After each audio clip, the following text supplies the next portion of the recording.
really good at their double-digit multiplication. Colin, you ready? Start with the first one. Tell me what to do.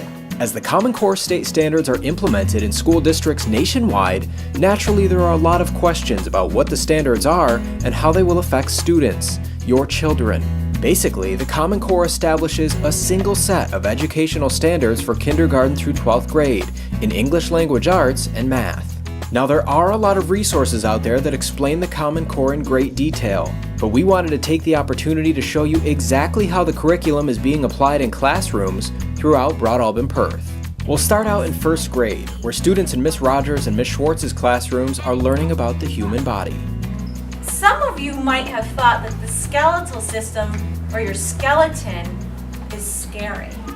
But guess what? Skeletons aren't scary. Each one of you has a skeleton inside your body. They love it. They love learning about themselves. They can relate to it, obviously, because they have a human body. And it's very interactive. We do the story, and then we go back and we are drawing and writing, and they're remembering facts. It's not mastery of the human body. It's not an anatomy lesson, but it's points of interest to them. And I think right now they're really doing a great job. Can somebody tell me some things that are not healthy besides cookies? I did cookies. What else is not healthy, Jocelyn? Ice cream. That unit will end with choosing healthy foods, and it goes through the whole food pyramid, teaches the kids all the main groups of the food pyramid, and it's stuff that they can apply right away. Because I had kids, I said the other day, what is something that you do that's not healthy right now and that you can change? And one of the kids was like, yeah, I eat a lot of cookies. I could just choose grapes instead. Nutritious. It means it's full of vitamins and nutrients to keep you healthy. The Common Core has actually drawn in much richer vocabulary. The stories that the kids are listening to are totally engaging and so interesting, especially our health unit there that we're doing. In math, the first graders are solving basic addition and subtraction problems through number bonds. It was a struggle, absolutely a struggle in the beginning, but I have noticed kids, really grasping number sense in math and using those vocabulary words from the listening and learn, and so I think they're adapting well.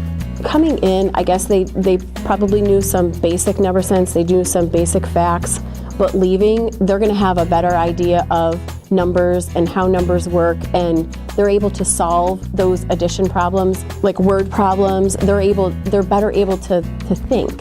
Common Core standards are allowing us to go deeper and think more about what we're doing and give the kids a greater sense of what numbers mean. By the end of the year, we want them to be able to be adding numbers to 20. And that would be our goal, is to meet those objectives for and the standards for first grade, so that they're prepared and ready to jump right in second grade. Let's jump ahead to 5th grade, where at the intermediate school, students in Miss Simon's class are figuring out how to estimate and also getting a better understanding of place values. What we need to do now is think about the other way we learn. The mental map, the bubble in your head. And what's happening is we're trying to give them different strategies to understand why they're doing a certain thing, why they're choosing to solve it a different way, and the kids are actually understanding now the reasons why they're doing things. So we could solve it 2 ways. We know both. Now remind me, standard algorithm. I'm hoping what they'll notice is that what they did in prior weeks all builds. So what the kids are doing is they're basically realizing I did it one way with a smaller number. Now as I move on in math, when they move to 6th grade, 7th grade, 8th grade, they'll be able to use those same skills they learn with me and apply it to even more difficult math. In Miss Hanson's 5th grade class, students are reading the novel Esperanza Rising and analyzing the story through the different viewpoints of its characters. So in our groups, each person has either Marta, Miguel, or Esperanza, and their perspectives on the strike.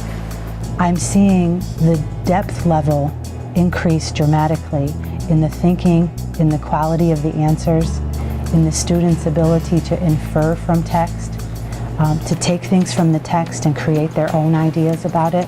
I'm excited about being one one piece of a larger puzzle for the students that is so much more cohesive.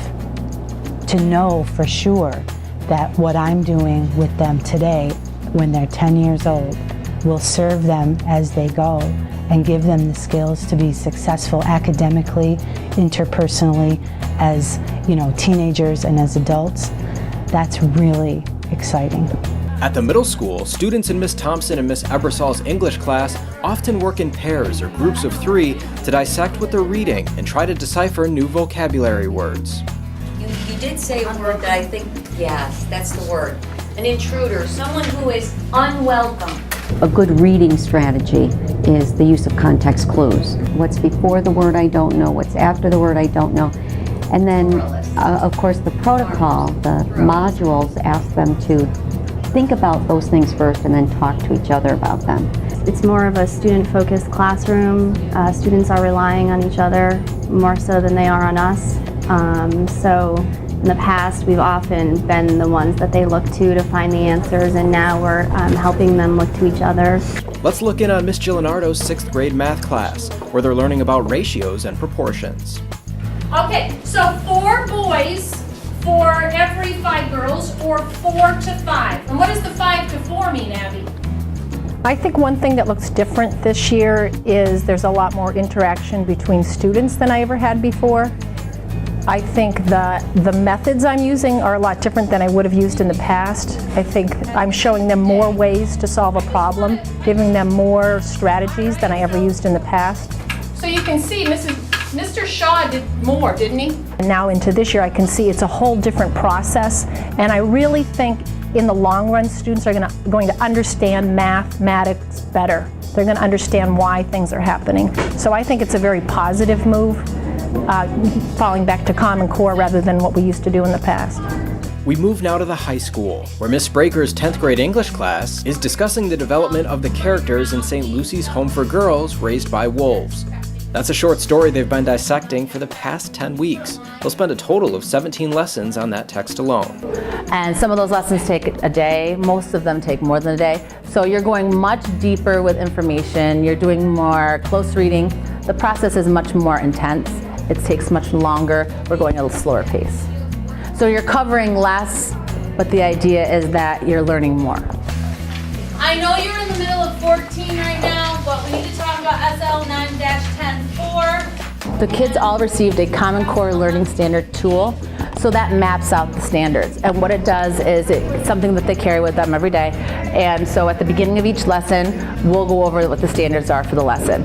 And then they talk with a partner, they try to understand it in their own language, understand what's expected, so they know, okay, here's what we're doing for the day, and here are the common objectives of the day.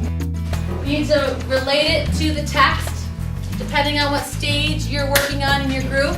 Especially this generation is really caught up in instant gratification and just getting things quickly. And so sort of the surface level, the kids always get the surface level of meaning of things, but now it's making connections with the outside world into the classroom. Also looking deeper at the literary elements of a story and how that develops throughout.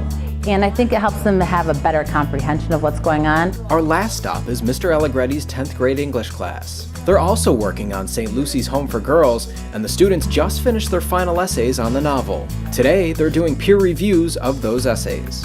And so it gives them an opportunity with some real hands-on experience to look at their peers' papers and also to compare it to something rather than some abstract notion of what a good paper is. And then go through it, analyze it, and use one of these rubrics. Remember these rubrics I gave you, where you score 1, 2, or 3, or 4? But certainly higher standards are good for everybody. We want to challenge the kids. We want to, give them an opportunity to rise above the sort of norm that they've been used to perhaps, and to strive for something a little better. If you have questions about how Common Core is affecting your child's classroom, you're encouraged to talk to their teacher or teachers. You can also find Common Core materials on the district website at bpcsd.org.